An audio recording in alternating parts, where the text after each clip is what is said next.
তোমরা আমার উপর বিশ্বাস আছে? আমি প্রধানমন্ত্রিত্ব চাই না, আমরা দেশের মানুষের অধিকার চাই।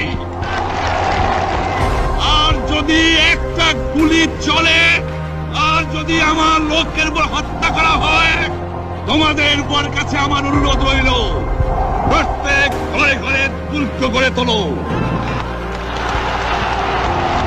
তোমাদের যা কিছু আছে তাই নিয়ে শত্রুর মোকাবেলা করতে হবে, এবং জীবনের তরে রাস্তাঘাট যা যা আছে সবকিছু আমি যদি হুকুম দেবার নাও পারি, তোমরা বন্ধ করে দেবে। তোমরা আমার ভাই, তোমরা বেড়াকে থাকো, কেউ তোমাদের কিছু বলবে না।